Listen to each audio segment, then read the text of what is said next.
পুরুষোত্তম পৃথিবীতে এলে স্বমহিমায় তিনি জ্যোতির্ময় সত্তা পরিপূর্ণ করেন। তাকে গ্রহণ করে তার মনোমত অধ্যাসনায় অভ্যস্ত হলে সাধারণ মানুষ শারীরিক, মানসিক, আধ্যাত্মিক প্রয়োজনগুলোর যথাযথভাবে সঠিক পদক্ষেপে সহজে সিদ্ধিলাভের পথে অগ্রসর হয়। তাই সঠিক পদক্ষেপের জন্য নিয়ামক শ্রেষ্ঠ দিগদর্শকের প্রয়োজন আবশ্যক। আদর্শ পুরুষ হিসেবে পুরুষোত্তম তো স্বমহিমায় দীপ্তমান হয়েই থাকেন, সেই সঙ্গে আদর্শ নারী স্বরূপা হিসেবে পৃথিবীর অধিবাসীদের কাছে প্রকৃষ্ট দৃষ্টান্ত তুলে ধরতে থাকেন, যা তার নিজেরই প্রকৃতি সত্তা নারী সত্তায় আরোপিত হয়ে তার নবরূপে প্রতিষ্ঠিত হয়েছে যুগে যুগে।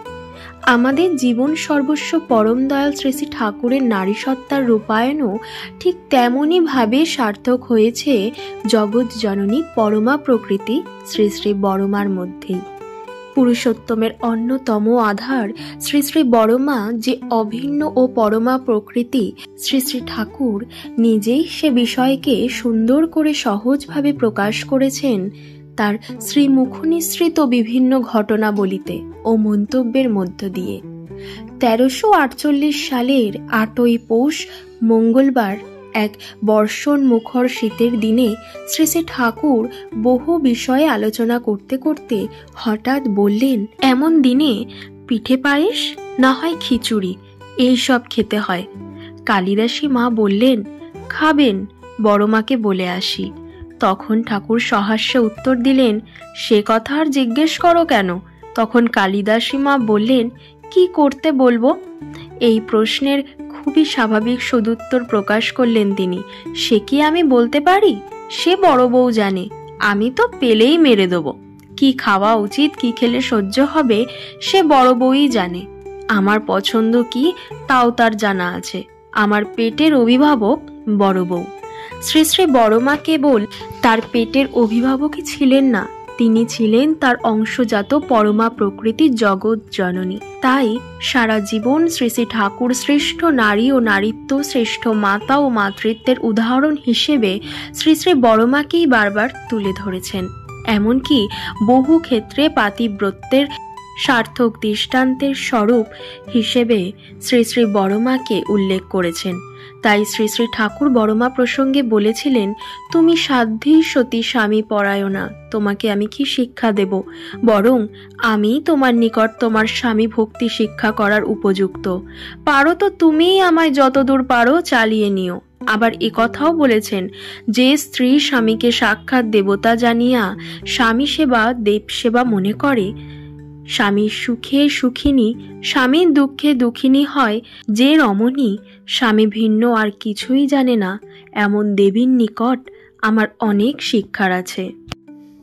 একদিন শ্রী শ্রী ঠাকুর শ্রী শ্রী বড়মার কাছে ইঁচড়ের ডালনা খাওয়ার ইচ্ছা প্রকাশ করেন।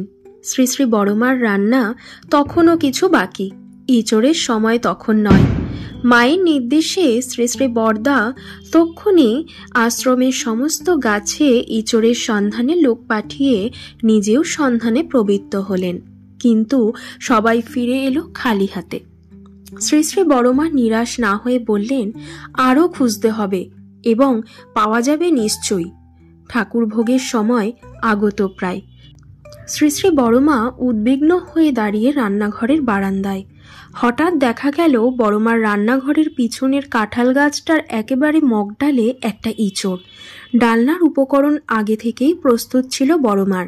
কয়েক মিনিটের মধ্যেই অতি সুস্বাদু ইঁচড়ের ডালনা প্রস্তুত করে ঠাকুর ভোগের ব্যবস্থা সম্পূর্ণ করলেন। ব্যাকুলতা নিয়ে পরম পুরুষের সেবায় নিযুক্ত থাকলে সেবকের প্রয়োজন পূরণ করেন পরমা প্রকৃতি। শ্রী শ্রী ঠাকুরের কখন কি প্রয়োজন তা নিজে বুঝে আগে থেকে সংগ্রহ করে রাখতেন শ্রী শ্রী বড়মা। শ্রী শ্রী ঠাকুর ইচ্ছা প্রকাশ করলেন ভেড়া মারার সোনামুখী মুগ ডাল খাবেন। তখন বাতের ব্যথায় শ্রী শ্রী বড়মার হাঁটা চলায় কষ্ট। সবাই চিন্তায় পড়ে গেল। ভেড়ামারা বাংলাদেশের পাবনার একটি বিশেষ জায়গা। দেওঘরে এখন সেই ডাল কোথায় মিলবে? গত্যন্তর না দেখে সবাই ছুটল বড়মার কাছে। বড়মা সব কথা শুনে বললেন, তার ভাড়ার ঘরের খাটের নিচে ৩ নং হাড়ির একটা কৌটোর মধ্যে কাপড়ে বাঁধা পুটলিতে আছে ভেড়া মারার সোনামুখী মুগ ডাল। ঠাকুরের ইচ্ছা পূরণ হলো। শ্রী শ্রী বড়মার ঠাকুর সেবায় এই রকম। তার ভালোবাসা এত স্বতঃস্ফূর্ত যে প্রভু কি বলতে পারেন, কি চাইতে পারেন তা আগে থেকেই বুঝে জোগাড় করে রাখা